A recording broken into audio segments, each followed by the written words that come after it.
Same as X Factor, in your starter pack you also will get yourself a free power-up icon. And today I will show you every single power-up icon available in NHL 25. Hello YouTube and welcome back to another video. As already mentioned, today we'll go through every single power-up icon in the game. I also will show you the new ways of getting the power-up icons. And in general, we'll talk about the card art and all the changes in the game. As always guys, if you're new to the channel, please smash that like button and subscribe. I have a lot of NHL 25 content planned for this year and I cannot wait to share that all with you. But without losing any time, let's jump into the video. So we will start with basically going to the collection, looking at the actual power-up icons, and then I will show you how to make them. So first of all, I want to point out, look at this card art. This is probably one of the best card arts we've seen ever. You can basically see this 3D effect with the signature coming onto the card and also the name coming up and down. It's just really sick. So we have 85 overall power-up icons. We have Daniel Alfredsson, Chris Chelios, Wayne Gretzky, Gordie Howe, Roberto Luongo, Nicklas Lindstrom, Mario Lemieux, Jaromir Iginla, Scott Niedermayer, Bobby Orr, who obviously deserves to be in the game from day one, Patrick, I cannot pronounce his surname because it's quite weird, then we get Matt Sundin, and then you can see that all these power-up icons don't have any difference in the card art, but they still look quite cool in my opinion. All of them are 82 overalls. Roy Bourque, Brind'Amour, we have Paul Coffey, we have Chris Draper, Dale Havlicek, Sergei Gonchar, Scott Gomez, Mike Fisher, Brett Hall, Jari Kurri, Pat LaFontaine, Claude Lemieux, Mike Modano, Brian McCabe, Al McInnes, Trevor Linden, Rick Nash, Owen Nolan, Mike Pekka, Mark Recchi.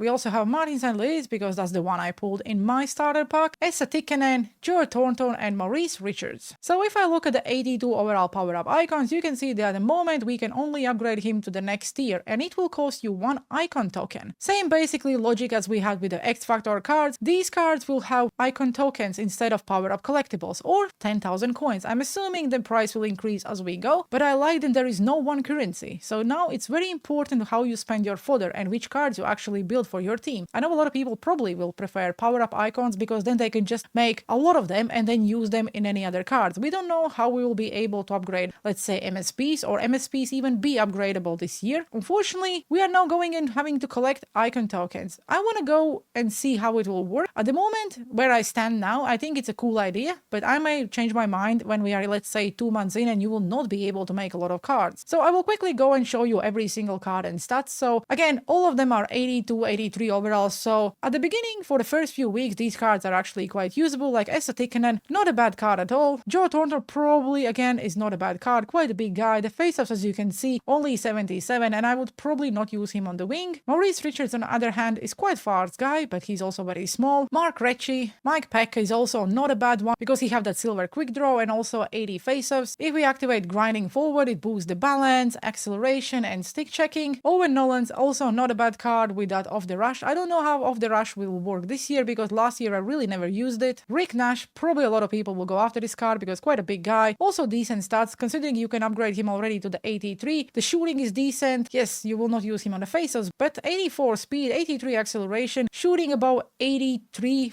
Not a bad card. Then we have Mike Modano, which I'm actually surprised to see that his face-off stats, even at 83, is only 79. I was expecting a little bit higher, considering Mike Modano is always one of the best centers in the game. But they already gave him silver wheels. And he also have decent shooting, decent speed, and skating in general. Brian McCabe, not a bad left-handed defenseman as well. Almacinis probably would avoid, but again, if you're a fan of the player, why not? Trevor Linden, again, not a bad center or right-handed winger. Probably my choice if I would go after a center, I probably would try to get this card because you can get his face-off stats up to the 81. It looks like EA will not really boost a lot of cards with a good face-off stats early in the game. The next one is Claude Lemieux from Avalanche. Not a bad card, probably will not use him in the center, but the speed is okay, the shooting could possibly be better. All these cards will be, if you like the player or you are a fan of the team, then go and pick him up. Otherwise, probably, and I hope, then some of the base cards will be better. Then we have Pat LaFontaine, which actually looks quite sick. If you get his card up, let's say to the 83, look at the shooting stats. One of the best early in the game. The skating also looks very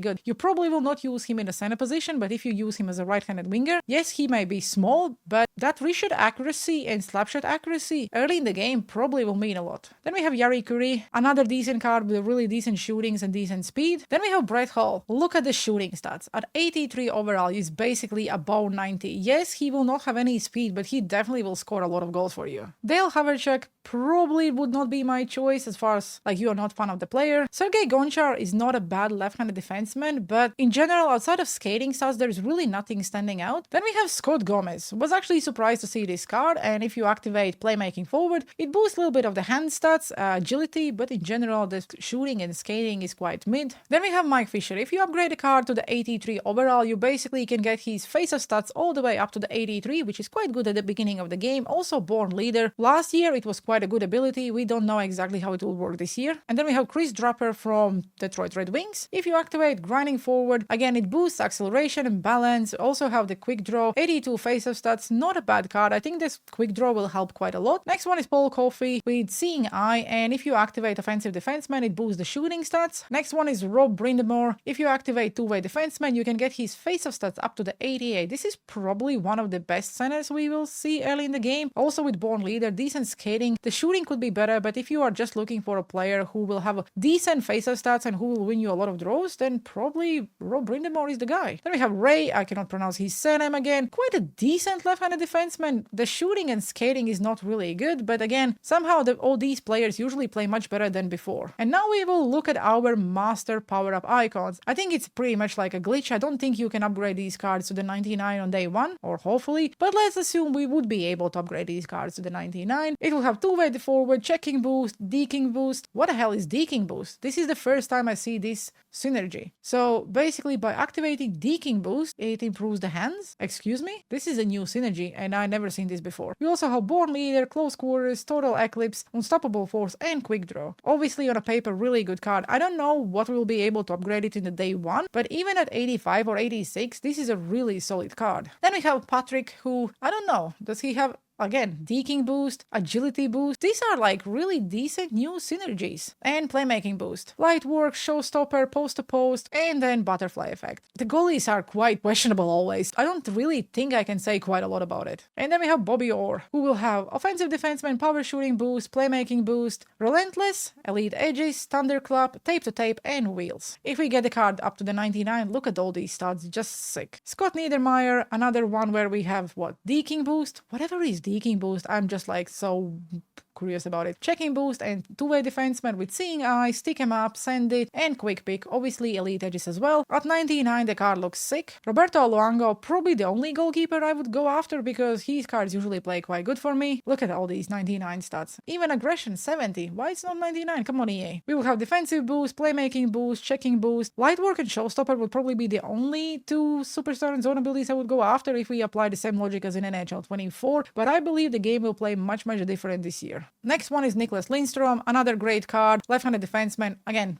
I don't really know what we'll be able to upgrade it in day one, but pinpoint shooting boost. What the hell is pinpoint shooting boost? These new synergies look sick. At least I like how it looks. Pinpoint shooting boost would boost slapshot accuracy and wrist shot accuracy. Actually makes sense. And playmaking boost with puck moving defenseman. What are these names? They didn't rename some of them. With elite edges, tape to tape, shutdown, born leader, and quick pick. Not a bad card. I'm just really wondering all these new like synergies. It makes more sense how they call them, but just I didn't see this before. And then we have Mario Lemieux, the card everyone usually goes after, but this year there will be more than 3 master icons. He have sniping forward, agility boost, and face-off boost. I like face-off boost. Ankle breaker, make it snappy, tape to tape, and beauty backhand if we get this card up to the 99. Not a bad card at all. Everything is 99 except aggression, fighting skills, and endurance. Then we have Jaromir Iginla, another great card where we have checking boost, sniping forward, and acceleration boost with unstoppable force, born leader, 1T, truculence, and make it snappy. Then we have Gordie Howe, and I absolutely love this card art. I think it looks really sick. He would have power forward, checking boost, and accelerator boost with truculence, total eclipse, big tipper,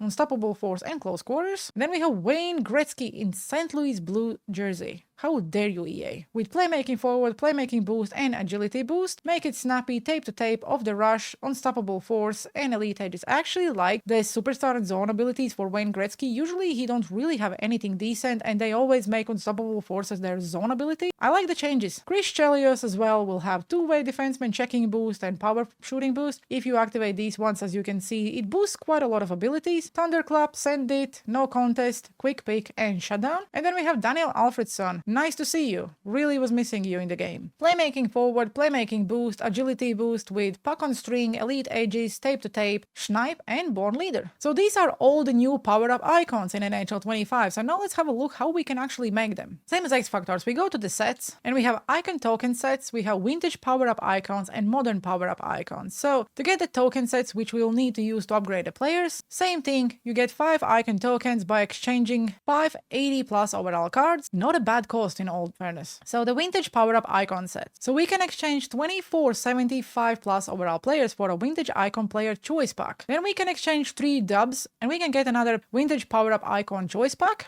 And if we, let's say, want to get 1 out of 6 the master items, we need to trade in 12 standard power-up icons. And pretty much same logic as they did with X Factors, you can basically now just go and buy all these cards, or you can just trade your players in. I don't know how many times we can do the set, or will there be any cooldowns. So basically, if you want to get all 6 master power-up icons, you need to do this set 6 times. So that's quite a lot of power-up icons you will need to trade in. So I would guess then we would get Wayne Gretzky, Mario Lemieux, Gordie Howe, let's say Bobby Orr, and maybe some other names in this choice pack. When we go to the modern power-up icon set, we basically need to do exact same thing. We need to trade in 12 power-up icons for a choice pack 1 out of 6, and here we would get all the other ones. The one card I didn't actually had a look is this Henrik Lundqvist. I don't know how I missed it before, but we also have Henrik Lundqvist in the game, which is quite sick, and I like that he's an icon now. So with this being said, I believe EA needs to find a way how to give us these power-up icons, or maybe put them in objectives, or maybe wildcard mode, I don't know, even XP pad, because if that's the case, I like the grind, I like the collecting aspect, but by just trading them in, it will not be that easy as it was in NHL 24. Also, I don't think all these cards should be something you can get on day 1 if you don't spend a lot of money, and I think you need to be very mindful who you are chasing. For example, if you have no money spent, you will probably only be able to get 1 or maybe 2, depends on the rewards. With that being said, thanks for watching today's video. Let me know down in the comment sections below what do you think about all the new power-up icons, the new way of upgrading the power-up icons, and also making them. I hope you enjoyed today's video, have a good one, and see you on the ice.